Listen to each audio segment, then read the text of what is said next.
Hello, everyone. Welcome back to another appointment with Going Expat. And we have with us Charlotte. How are you doing? Hi, I'm great. How are you doing? Nice to I'm see very you. good. And it's nice to see you again. Some people will probably remember you, your face, your name, because we have already recorded a video about how to find a job in the Netherlands. You gave us a lot of very interesting tips.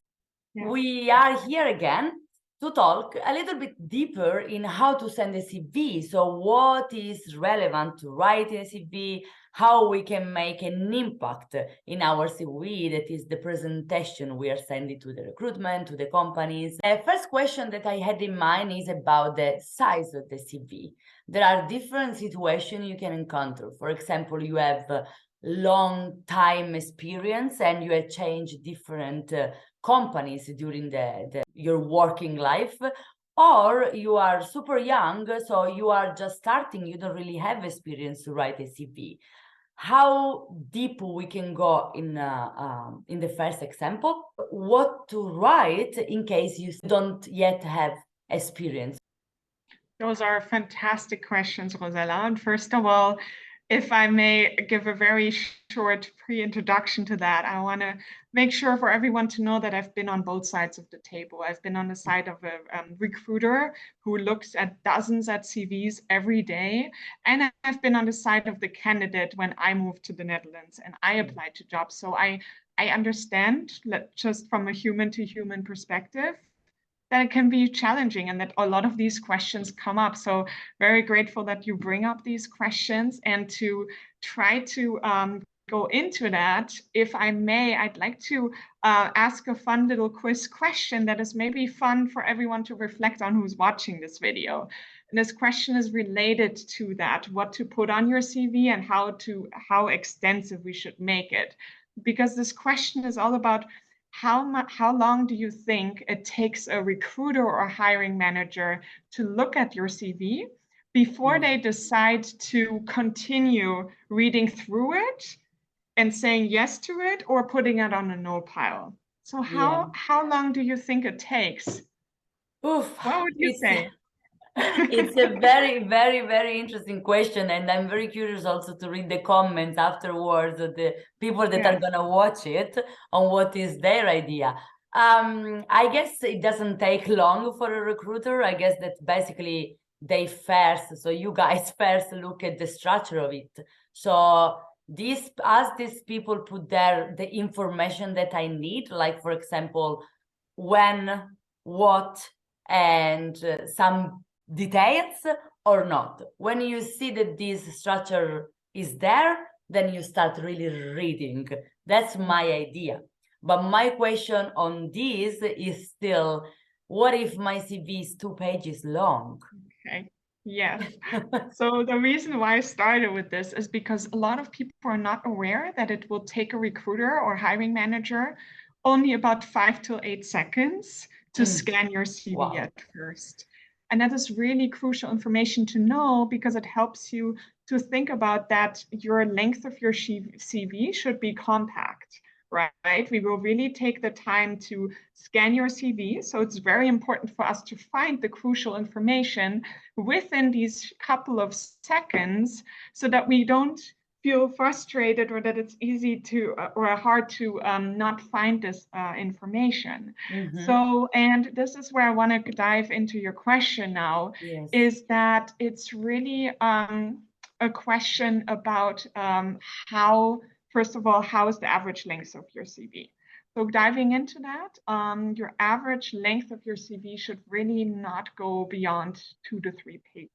Mm. This way, you make sure that the information you provide stays digestible, right? We want people, the viewer, to make sure that it's digestible.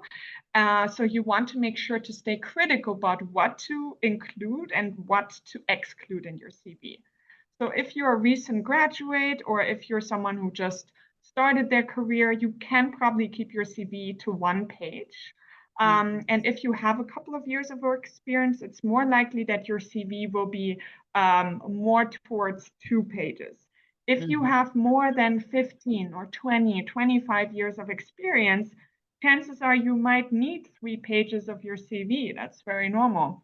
But I strongly encourage you to be intentional about the number of pages on your CV. So you want to be selective with the information you share. Some of you might think, oh, my CV is now 5 to 6 pages. We see this all the time as recruiters, right? We scroll and scroll and scroll, and we just don't have the time to look at all of that. Yes. So that's really important to focus on your, in case you're someone who has 25 years of experience, to focus on the most recent, so about 10 to 12 years of experience, and to add the most amount of detail for each role from the newest roles. So the most recent roles, you want to add more detail because those are most relevant right now to your recent years of experience.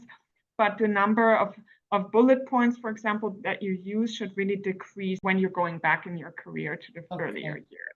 Yes, yes. So anyway, the newest are still more relevant. You go deep on that than on something that maybe happened 25 years ago. It's nice to know where you start the career, but it's not needed to be so deep, not in the CV. If there will be a need, people will ask you afterwards in a one-to-one. It's a very fair point, and I think that directly is connected to that you can almost see your CV like a snapshot of a camera, right? You want people to have a snapshot of your life and your experience and your motivation, so that they get the right impression, so that they become curious to have a follow-up conversation with you. So you don't need to include your whole life in your CV. You really want people to have the most relevant information, and anything else that you want to share additionally that you think is important, you can save that for the interview to have additional points that that are there to impress. That's bring me actually to another question, that is, I have seen sometimes some CV where before starting to deep dive in the kind of jobs and the tasks, I see an introduction, like 3 or 4 lines of introduction, just a test. Is this something relevant? Is something that your recruiter don't read at all? Is there any tips about it? Very powerful question. I'm glad this comes up because this is something as a career coach as well, when I have one-on-one sessions with job seekers, when we dive into their CV and do a deep dive. This is one of the mistakes I usually see people making, that they don't have what we like to call a summary profile box or a profile summary. There are different words for that, but the reason why this is so important is that a profile summary is really a chance for you to add a short description that basically quickly highlights your qualifications, your skills, and your motivation to the reader. So a profile summary is really only a couple of sentences, like you mentioned, and this is exactly what you've been seeing on top of your of people's CVs. It shouldn't be half a page long, really just a couple of compact sentences. But it is the place in your CV where you can really clearly define yourself in your words. So it's a place where you can express yourself. It's a chance for you to put your best self out there, and it's a chance for you to strengthen your first impression. So it also makes it easier for the reader because they already get a picture of who you are, and you want to go back to the idea of looking at someone's CV and scanning it in a couple of seconds, right? And in those couple of seconds, when we see a profile summary box, we, within those couple of seconds, understand who this person is, what their experience is like, and what they're looking for. So you make a recruiter or hiring manager's job way easier by adding this profile box and giving yourself a chance to shine and to stand out. Oh, well, then that's a very powerful tip. And I had a question that maybe come from my Italian background, because it's a very common thing to do in Italy, that is sending a CV and adding a picture of yourself. Of course, a professional picture. I never use it here in the Netherlands, for example. I see sometimes it happening, sometimes it doesn't. For example, when people apply to the company where I work, I don't know. Considering also how today things are, you know, for inclusion, for diversity, is still a thing to add the picture in the CV, or is not needed at all? Great question. And I get this on a daily basis as well. And I'm happy to answer it to get clarity on this because it's something people get very confused about. Let's now focus on how it is in the Netherlands, because this really depends on the country where you're applying for jobs. In the United States, for example, it's not very common to add a photo in your CV. Here in the Netherlands, it's very popular. From my recruitment perspective, looking at dozens of CVs every day, we receive CVs that do have a photo. We receive CVs that don't have a photo.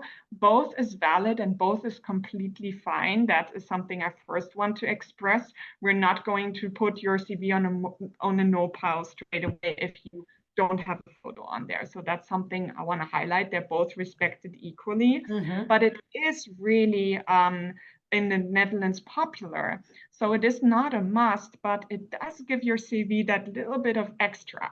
So your CV photo is really actually an important additional feature.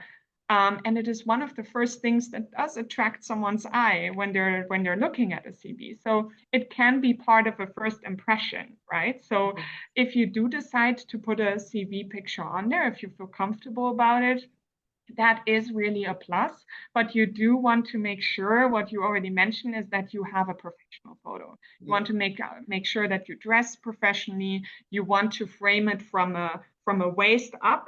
So you don't want to have a full body picture. You want to have a profile picture.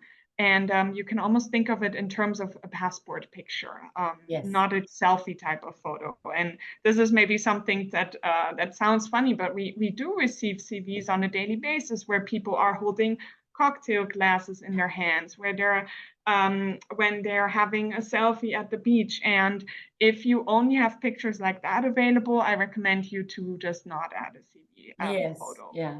If you decide to do it, make sure it's professional. I have seen the same kind of pictures too. That's why I wanted to underline that to be a professional one.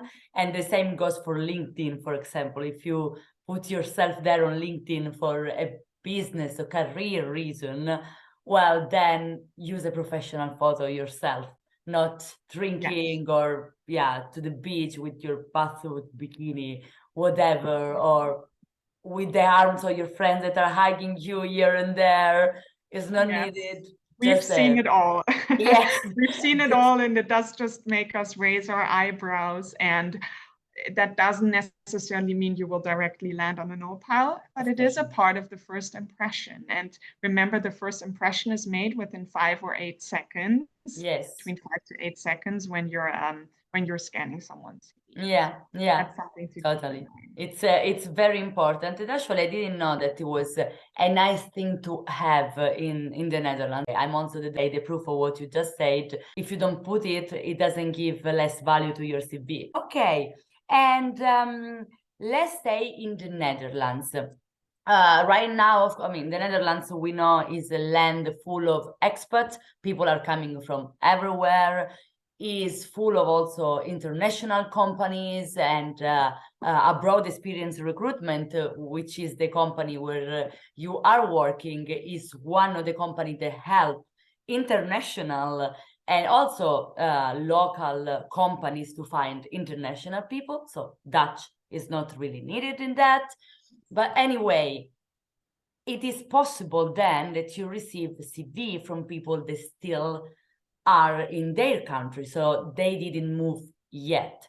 In that case, what are the tips? It is better, for example, to already have a Dutch phone number or to have already an address that you can put on the CV and you can say like, hey, I'm gonna be there. What are the tips in this sense? Because I guess the Netherlands is very crowded. Not being here can be a problem, maybe looking for a job.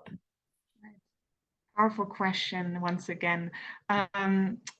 As somebody who has been working in recruitment for several years in our agency, we are specialized, as you mentioned, in supporting the international talents who come to the Netherlands. So we help both internationals who are already located in the Netherlands and those who still are abroad but are about to move here or are planning on moving here.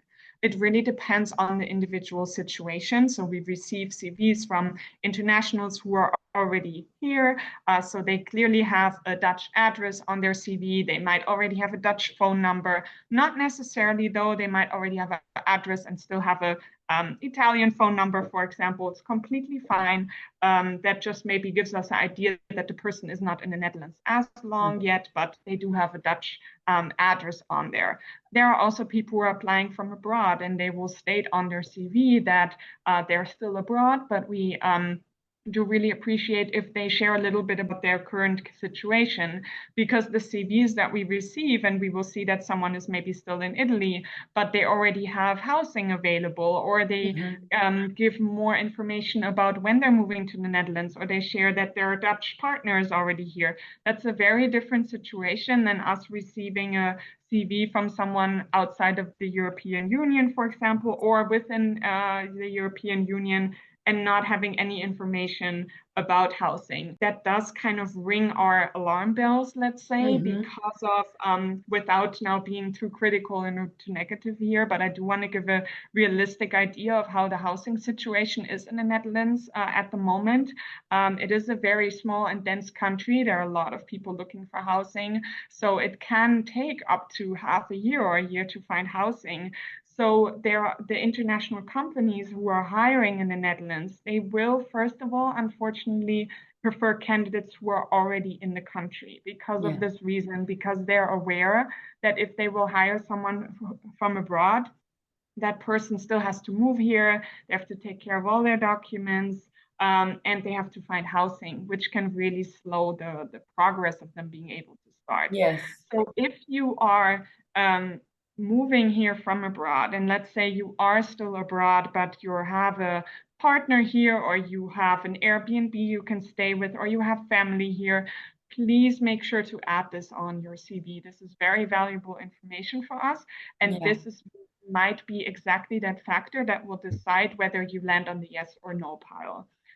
So make sure to add any relevant information. Make sure if you have a valid work permit or not, so that you already make it easier for the recruiter to find out that information. Because that is, to be quite frank, if you put yourself into recruiter's point of perspective, these are the first things we will always look at when we're looking at your CV. If we get CVs in, we will always look at, where is this person located? Do they have a work permit to work in the Netherlands? If those first are very clearly stated, a yes, then we also continue reading. If this is not the case with the work permit, we might check with them. Maybe they just haven't mentioned it. But these are very important things to keep in account. So you don't really need a Dutch phone number straight away. That's fine. But we do want to know information about your housing situation. Yeah, no, it's super, super important. I guess we already touched a little bit on this topic last time when we talked about how to find a job in the Netherlands. And I guess this is something that is gonna being repeated and repeated is very, very important, because the expectation of people is like, hey, the Netherlands is such a rich country. I will find a job in no time. That was possible until a few years ago, I would say. And now things changing because of something else. It's not because there are not jobs available here. There still are a lot, also for international people or not Dutch speakers. But the living, so the house situation is getting worse and worse. So it's very hard and it takes longer. So of course, then companies need to make a choice between someone that is already here and somebody that has to come. And if you guys have the same CV in a way, then they are gonna choose for somebody that is already here or have an easy way to come. I will also add to that I think it also, especially the last 2 years, 2 to 3 years, also because of the pandemic, changed a lot. I think before that, with the job market, companies, international companies were a lot more open to inviting people to interviews, even when they were still abroad, when they didn't have housing available yet, were a lot more open. Now it changed a lot, also with the job market changing a lot in the Netherlands. At the moment, we are in a job market where there are way more jobs available than there are people who are actually looking for jobs. And despite that, they know that because of all these job opportunities available, they know that people tend to go to several interviews and they want to make quick decisions to hire the right people because a lot of companies are shortly staffed. And so they first prefer people who are here, unless it's really a challenging role where they need to start searching more abroad. So just also it really depends on the job role you're applying. Yeah, of course. The situation then can be a little bit different, but generally speaking, that's what it is right now. Let's end this call with some fun. No, I'm kidding. What are the mistakes that you are mainly see in CV that you are receiving? What we don't have to write in a CV? First of all, I think one of the things that people forget, they're always looking at the content of a CV. I think it starts with your formatting.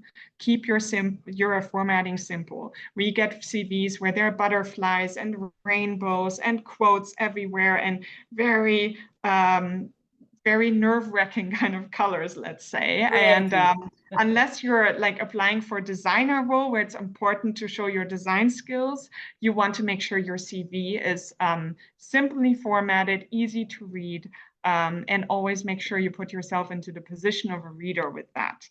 So that, first of all, in terms of the formatting and template is very important, and it's something that's easily that can be avoided. And next up, I think what is really important to remember is that you should make sure that you customize your CV for each role that you're applying to. We unfortunately see it all the time that people are, for example, applying to a, let's say, customer support role. And then in their profile summary box, it states that they're very excited to apply to this finance or admin position.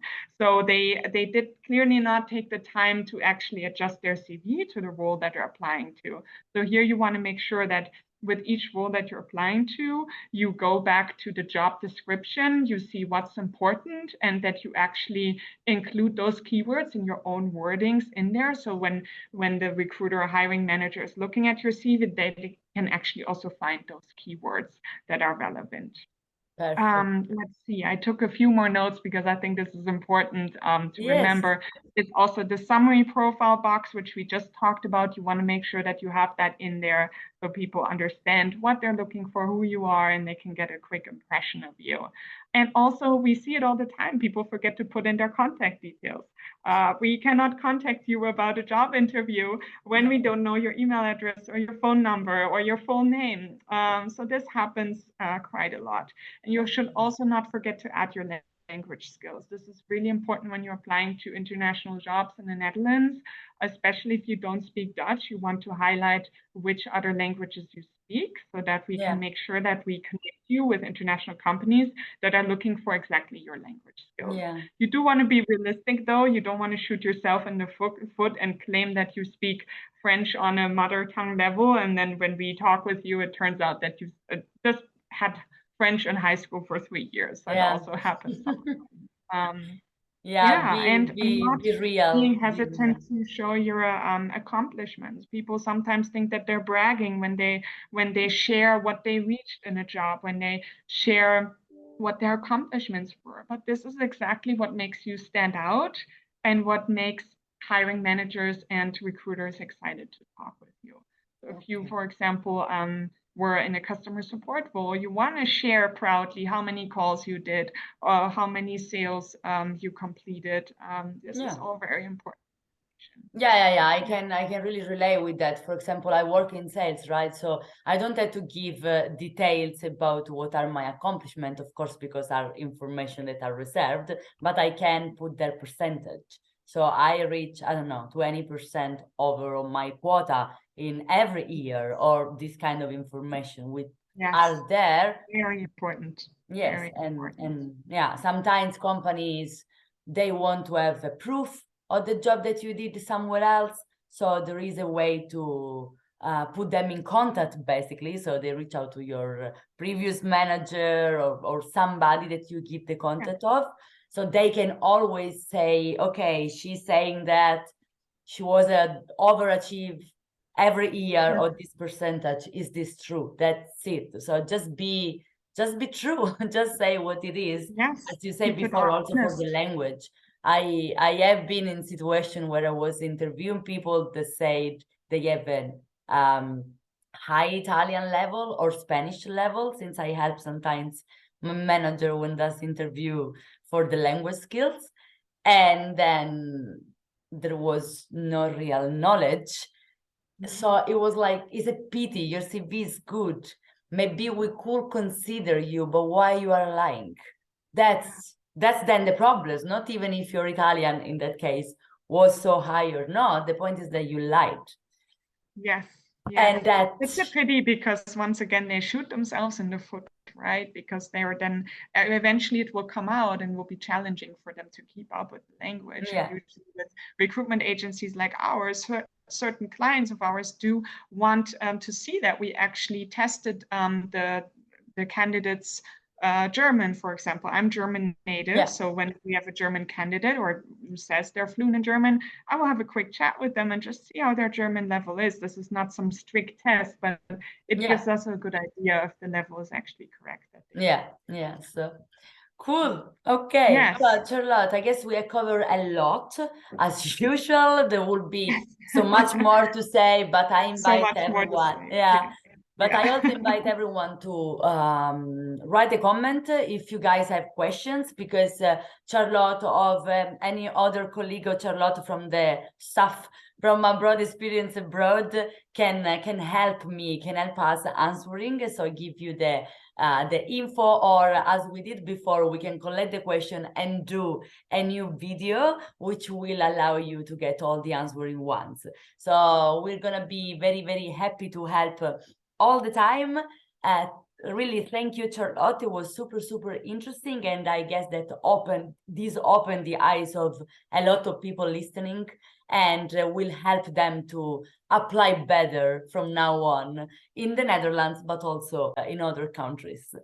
Oh, it's been a pleasure, Rossella. We're always happy to serve and to support people who are applying to jobs, right, who want to grow their career, because we all deserve to thrive, right? We all want to have a job that we're passionate about. We spend a lot of time of our life, a lot of hours of our day at a job, right? So it's important to have the right background or the right knowledge and tools to be able to write a CV that stands out and to actually, have a chance to get into the job that you love. Thank you again. Thank you, Abroad Experience Recruitment, for this video that we're doing together. For everyone, all the details are in the description of the video. And again, reach us out if you need to have answers to other questions. We will be happy. Have a good day, everyone. Thank you for watching. Thank you. Bye.